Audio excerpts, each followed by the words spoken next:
Well, thank you everyone for being here, everyone here and also all the folks online. We're here to talk everything Webflow Cloud. Before we get started, I'm curious if anyone in the audience, raise your hand if you would call yourself a developer. Don't worry, we're not going to bring you on stage to do a demo, so raise your hand. Okay.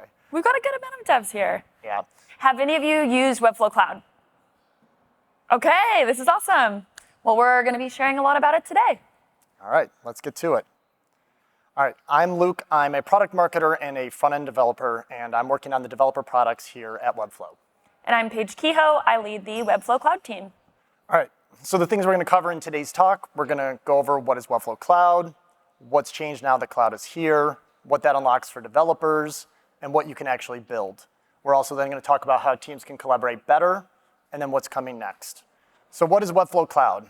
Webflow Cloud lets you build full-stack web apps and dynamic web experiences right next to your site.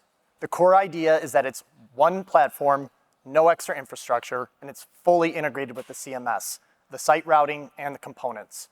There's no need for reverse proxies, and on the technical side of things, you can use the CLI for project setup, deploys, and for environments. It works with frameworks like Next.js and Astro, and if you caught the keynote, you might have saw that we have a new partnership with Astro, which is pretty cool, and there'll be some things coming in the future with that. It also runs on Cloudflare workers, and so for fast serverless functions. What was life like before Webflow Cloud?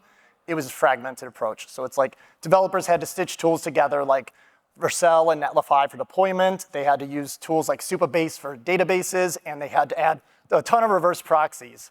It was basically a lot of extra infrastructures just to connect a website and a CMS with your web apps. And this ultimately made for slower workflows and more complexity. Basically, you'd add more tools and more risk. If you think about it, you're having more cooks in the kitchen, essentially. So now with Webflow Cloud, we're shipping faster on a global network. It's fully integrated with Webflow CMS and components, and it's supported by React frameworks. The idea behind this is it's less tools, less risk. Less is more in theory. And so here's a diagram of what that actually looks like. And I know the diagram might be a little bit small, so I'll kind of walk you through it. On the left-hand side, you have your designers and your marketers. They're building visually on the canvas. They can manage the CMS. They can use products like optimization or localization or analyze. Developers on the right-hand side, they're extending the stack. They're adding APIs. They're adding integrations, the components. And they're managing all the code within GitHub. And then they're deploying via Webflow Cloud. And then all of them are coming together for one hosted experience for shared delivery. And what that unlocks for developers, it's a true full stack workflow. So it's when design process meets the development process all the way through to production. So it's a single workflow that spans design, code, and deployment. In the next slides, I'll walk you through that kind of step by step. So step one, you're talking about the design and publish part. This is where you have marketers, designers, and developers all creating high-converting pages visually. They're designing their building with visual tools in the CMS, and they're publishing faster with versioning control. So you could assign people specific roles. And then everything is also SEO ready. And why this matters for teams, it's because it avoids the extra handoff, essentially. The next step is when developers extend, and they extend the front-end stack. So you can actually export Webflow components via DevLink. So the idea behind this is you also get reusable components. And you can edit in your own code editor.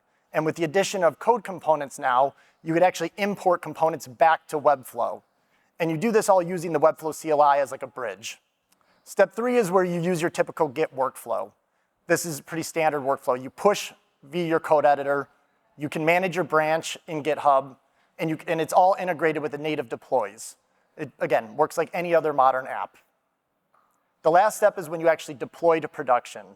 You start by connecting your GitHub repo to your cloud project. You deploy to the primary domain. You do not need a subdomain. And you can control the environment paths and the branches. And this is all done in Webflow Cloud's project settings. So what does app building actually look like for Webflow Cloud?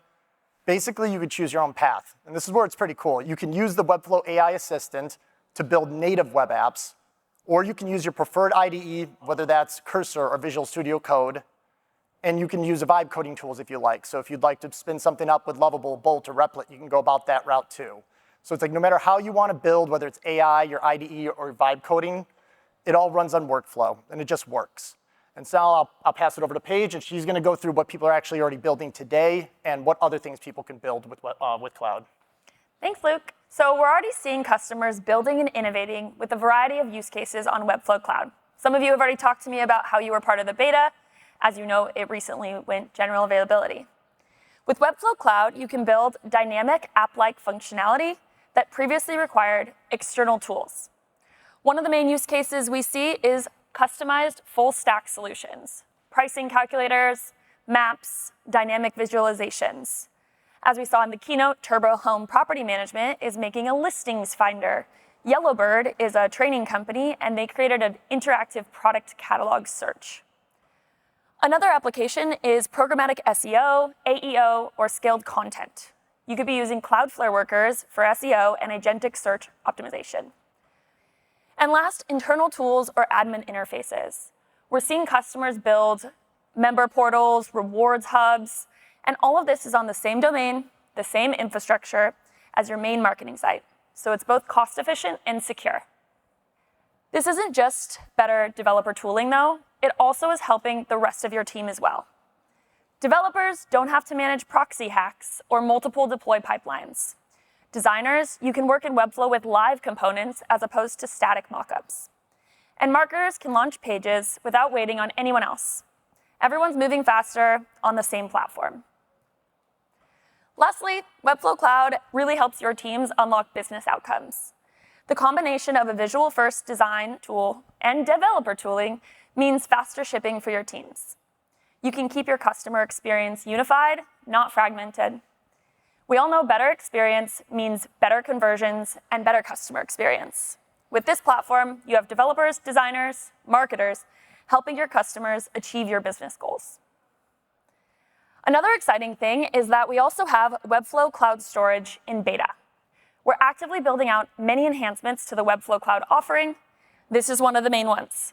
With Webflow Cloud Storage, you can build and scale apps without adding external storage services. We're going to be showing the QR code to get into the beta for this later, so stay tuned for that. And of course, I'd be remiss as a product manager if I didn't talk a little bit about the roadmap. I know that's why a lot of you are here. Today, Webflow Cloud is in GA, and our storage offering is in beta. You can start building today on Cloud, and some of you have already mentioned that you are. We're also taking feedback from people like you, so please come talk to us afterwards and let us know what you think about Cloud. Next, we're going to be supporting mounting on routes, including the storage GA, and enhancing the first-time user experience. And in the future, we will be expanding the supported frameworks, building out additional database capabilities, job scheduling, and better networking management. Like I said, if you have feedback, please come talk to us afterwards. So what's next? Next is for you to build things and tell us what you want from Webflow Cloud and Webflow Cloud Storage. Here's the QR code to join the storage beta. We've also included the link here, and it is also on our docs. If you want to come see Webflow Cloud live, you can talk with Luke or I at the Cloud kiosk in the Developer Hub downstairs. Read our docs and get started. That concludes our presentation on Webflow Cloud. Thank you so much for joining us. Enjoy the rest of your time at Webflow Conference.